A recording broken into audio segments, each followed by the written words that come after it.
Bienvenue dans le cours de statistique descriptive. Comme vous savez, le cours consiste de deux parties.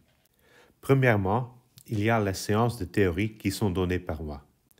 Vous trouvez mes détails de contact sur le transparent.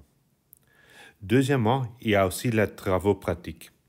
Pendant les travaux pratiques, vous allez résoudre des exercices et explorer le logiciel statistique R. Les TP seront donnés par Carole Baum. Au vu de la situation actuelle, on vous demande de préparer la TP à l'avance. Pendant le créneau horaire du TP, Carole sera en ligne pour répondre aux questions. Vous trouvez un planning détaillé sur eCampus. Pendant la TP, vous travaillerez avec le logiciel R. Sur eCampus, vous trouvez aussi une vidéo explicative de l'installation de R et les bases de R. En plus, vous y trouverez des notes de cours, la théorie et les exercices, et aussi le transparent. Additionnellement, eCampus sera utilisé pour les QCM, donc les tests questions-choix multiples, et aussi pour le forum de questions-réponses. On vous demande de compléter les tests en ligne avant de faire la TP. Donc ces QCM vont vous aider à préparer la TP en testant votre compréhension du contenu du cours. Comme déjà dit, le planning détaillé se trouve sur eCampus. Dans ce planning, vous trouvez aussi la matière des tests et la date limite. Donc, au plus tard le lundi soir suivant la séance de théorie, on s'attend à ce que vous relisez les notes de cours du chapitre et aussi que vous vérifiez la bonne compréhension de ces notions en effectuant les tests en ligne. Chaque test consistera de 5 questions à choix multiples. Vous aurez la possibilité de faire le test plusieurs fois et la meilleure score sera gardée. Le deadline de test est le lundi suivant la séance de théorie à 23h30. Au total, 8 tests seront prévus pendant le quadrimestre. Remarquons que les tests sont obligatoires et qu'ils comptent pour 10% de la cote totale. Un étudiant qui se pose une question sur la théorie ou un exercice peut la poser sur le forum. Les étudiants qui connaissent la réponse sont invités à partager celle-ci sur le forum. Donc, avant tout, le forum est un outil pour la communication entre les étudiants. Mais les encadrants du cours vont naturellement regarder aussi le forum, ils vont intervenir pour ajouter quelque chose ou pour corriger quelque chose s'ils pensent que c'est nécessaire. L'examen au fin de l'année se décompose en deux parties. Il y aura une partie avec des questions théorie et QCM qui compte pour 45% du total et il y aura une partie avec des exercices et des analyses de données utilisant le logiciel R qui aussi compte pour 45% du total. La restante de 10% sera attribuée à la moyenne des 8 tests QCM. Donc, sur un total de 20 points, 9 points seront attribués aux théories et QCM, 9 points seront attribués aux exercices avec R et la restante, les 2 points restants, sont attribués au QCM que vous faites en ligne. Les formules et les propriétés de statistiques descriptives font appel à des notions mathématiques de base, comme par exemple des formules d'algèbre de base, la mesure d'R ou l'équation d'une droite passant par 2 points. Ces notions de base sont considérées comme être connues. De même manière, on considère que vous connaissez la matière en statistique prévue en 4e et en 5e secondaire. Dans votre vie, vous êtes régulièrement confronté à des statistiques, d'une manière ou une autre, même si vous ne vous en rendez pas compte. Il y a le rapportage dans la presse, où ils donnent souvent les chiffres mais pas la variation sur ces chiffres. Par exemple, il y a des sondages politiques où ils examinent le comportement de vote de la population.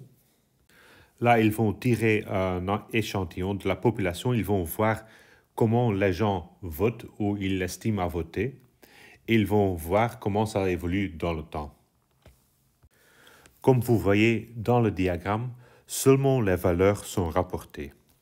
Donc ici, on ne connaît pas la marge d'erreur sur ces valeurs. Néanmoins, la connaissance de cette marge d'erreur est nécessaire pour interpréter les résultats d'une manière correctement. Par exemple, si on regarde le sondage de mai 2019, on voit que le PS aura à peu près 28% des votes. Mais on ne sait pas si ces 28% est une estimation précise ou pas. Un autre exemple de sondage politique sont les élections aux États-Unis. Par exemple, Clinton versus Trump. Ici, on voit d'une manière plus continue, donc avec plus de sondages, des sondages plus régulièrement, le pourcentage estimé de vote pour Clinton en bleu et le pourcentage ou l'estimation de pourcentage de vote pour Trump en rouge. En plus, ils vont lier ces pourcentages à des événements qui se sont passés, comme les primaries, les conventions et les débats. Ces deux cas sont deux exemples assez simples de l'utilisation de statistiques. On demande à un certain nombre de personnes sur qui ils estiment de voter, sur qui ils pensent de voter, et après ils font les pourcentages des votes et on le met dans un diagramme.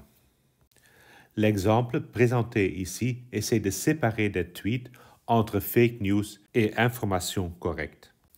En rouge sont indiqués les tweets qui sont considérés comme infos traditionnelles, donc comme des informations correctes, et en bleu, on voit les tweets considérés comme fake news. Cette session est faite sur base de machine learning, et machine learning repose fortement sur la statistique. Cependant, ce qu'on veut décrire, on pourrait utiliser différentes formes de présentation, comme ici des diagrammes en barres, ou en anglais des bar charts, ou des word cloud.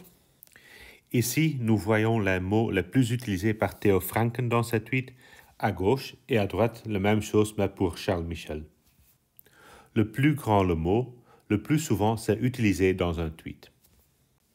Ces word clouds sont assez intuitifs, ils donnent beaucoup d'informations et dans ce cas, c'est facile à comparer le contenu des tweets des deux personnes. Ou on pourrait aussi utiliser une graphique en ligne, or line chart. On rencontre les statistiques aussi dans la vie quotidienne, par exemple dans les prix des produits et des services, qui sont déterminés ou réglés sur base des statistiques, et aussi dans tas de promotions que vous recevez par des cartes d'avantage ou de cartes bonus. Souvent, ces promotions sont personnalisées et la personnalisation des promotions se fait par des mécanismes basés sur la statistique.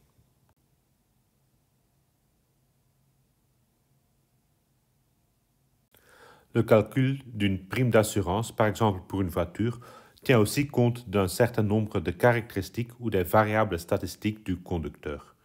Par exemple, son âge, l'historique des accidents, la situation professionnelle, dont est-ce qu'il roule beaucoup ou pas, situation familiale, etc., etc. Ces variables vont déterminer le prix de l'assurance. Le prix de l'assurance basé sur les chances d'avoir un accident ou pas. Et bien sûr, vous rencontrez aussi la statistique dans la vie professionnelle. En tant que data scientist, par exemple, il y a une bonne partie du boulot qui est liée aux statistiques. Naturellement, aussi en tant que scientifique, donc un scientifique, il se pose des questions, va faire de la recherche là-dessus. Il crée une hypothèse, donc il va traduire sa question en une formule mathématique. Il va faire les expériments nécessaires et il obtient des données. Ces données, il va explorer, il va les analyser et après, avec les observations, il va faire des conclusions. Donc, dans le schéma, la statistique se trouve dans les data, dans les observations et dans conclusions. Donc ici, data, il va obtenir les données, il va les représenter, il va les regarder et analyser, et après, il va faire une conclusion basée sur ces observations. Prendre cette conclusion, c'est de la statistique inférentielle, et vous le verrez dans un cours plus avancé. Comme gestionnaire, vous allez aussi analyser les données des clients, vous allez les représenter et interpréter. Et naturellement, le monde financier relie aussi très fortement sur la statistique et la probabilité. Mais on entend souvent que les chiffres disent toujours ce que veut l'homme habile qui sait en jouer. Donc, le premier but de ce cours est de devenir des lecteurs plus critiques de statistiques.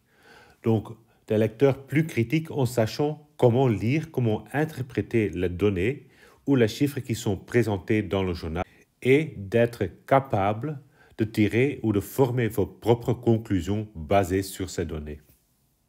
Un autre objectif est d'acquérir des bases pour le développement des compétences utiles pour les nouveaux métiers, comme par exemple Data Scientist. Pour conclure l'introduction, regardons la définition de la statistique. Historiquement, la statistique est la science de dénombrement. Donc, elle mesure et elle analyse des phénomènes qui se produisent un grand nombre de fois.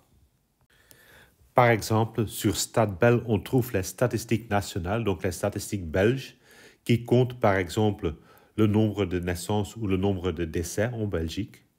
Et l'autre site, l'autre lien, vous donne accès à Eurostat, donc le bureau de statistiques pour l'Union européenne, où se trouvent les statistiques européennes.